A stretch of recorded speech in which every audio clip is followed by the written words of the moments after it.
8,25%. Vous savez ce que c'est que ce taux? C'est le taux que j'ai obtenu pour mon dernier investissement au lac Pickwick aux États-Unis. Vous voulez en savoir plus sur les taux hypothécaires aux États-Unis? Suivez cette vidéo.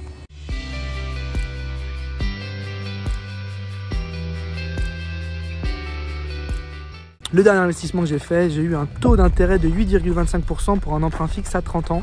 Ce qui peut paraître élevé quand on est en Europe, je vous l'accorde, puisque je sais que là les taux sont autour de 4 ou 5% et déjà les gens sont affolés. Nous aux États-Unis, il faut comprendre que déjà les taux d'intérêt ont toujours été plus élevés qu'en Europe. Quand les taux étaient à moins de 1% en Europe, les Américains ne comprenaient pas comment est-ce que les banques gagnaient de l'argent. J'avoue que j'ai du mal aussi à comprendre. On avait déjà des taux qui étaient très bas. Historiquement, on était autour de 4% à cette époque-là. Les taux ensuite sont descendus encore plus bas que ça, autour de 2%. C'était vraiment inédit et historique. Mais désormais, on a des taux qui sont un peu plus hauts. Ils ont remonté en fait en un an pour atteindre un sommet, on va dire, il y a quelques mois. Et puis là, ils sont en train de redescendre. Donc c'est une des raisons aussi pour laquelle les marchés se sont un peu calmés parce que les taux ont beaucoup monté.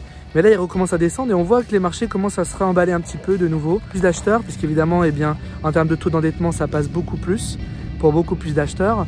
Mais c'est vrai que les taux ont une grosse influence sur les marchés immobiliers, vous vous en doutez bien. Qu'est-ce qu'il faut s'attendre en termes de taux quand on est étranger? Encore une fois, chaque cas est différent. La bonne nouvelle, c'est que vous pouvez toujours emprunter pour un investissement immobilier aux États-Unis. Généralement, on vous demande un apport de 25 à 30%, parfois moins. Tout dépend du pays dont vous êtes originaire. Pour les ressortissants canadiens, c'est moins que ça. Pour les ressortissants européens, français, belges, luxembourgeois, suisses qui m'écoutaient, on sera plus autour de 25 à 30% d'apport. Le reste peut être payé par la banque. Maintenant, en termes d'intérêt, tout dépend également de la stratégie que vous allez avoir. Vous pouvez mettre en place une stratégie où vous allez payer que de l'intérêt, un remboursement de capital sous 5 ans. Dans ce cas-là, vous aurez une mensualité qui sera plus basse, mais vous ne rembourserez pas de capital.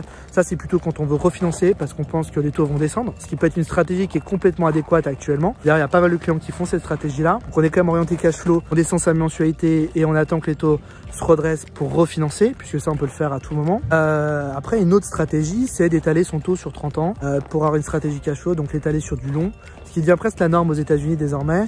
Et d'avoir un taux qui sera effectivement un peu plus haut, mais sur lequel eh bien, on a de la sécurité. Aujourd'hui, en termes de taux d'intérêt, je pense qu'en fonction de la situation et du programme auquel on a accès, on va être entre 6 à 8% de taux d'intérêt sur 30 ans pour un emprunt conventionnel de 30 ans, qui sont les taux fixes sécurisés, mais qui sont aussi les taux les plus chers. Et les emprunts à financement variable, alors aujourd'hui, c'est pas du pur variable, hein. Vous savez que depuis les subprimes, il y a toujours des caps. Où les taux doivent suivre un index et donc il ne peut pas plus descendre ou monter de temps. Et souvent aussi ils sont variables sur une période. Parfois vous avez d'ailleurs aussi des taux qui sont mixtes, c'est-à-dire que vous avez un fixe pendant 3 ou 5 ans et après ça devient un variable. Donc ça peut être aussi une stratégie à mettre en place et c'est deux taux qui sont moins chers. Aujourd'hui vous pourriez être peut-être plus proche de 6% sur ces taux-là, voire peut-être même un peu moins.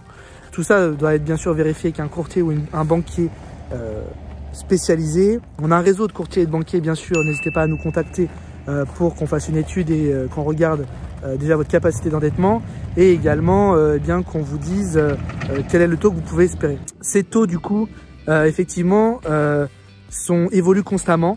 Chaque jour, il peut y avoir un taux différent. Malgré tout, vous pouvez bloquer les taux avec votre courtier ou votre banque, généralement qui vous les bloque pendant 15 jours, 30 jours, 60 jours. Ça dépend des programmes. Les investisseurs étrangers, ce que la banque va regarder sur un crédit hypothécaire, sur un bien d'investissement que vous allez louer, ça va être effectivement que vous ayez le cash pour l'apport, que vous ayez du cash en réserve pour payer généralement plusieurs mois les charges fixes, donc taxes foncières, assurance, remboursement du capital et paiement d'intérêt. Généralement, c'est 6 mois de réserve.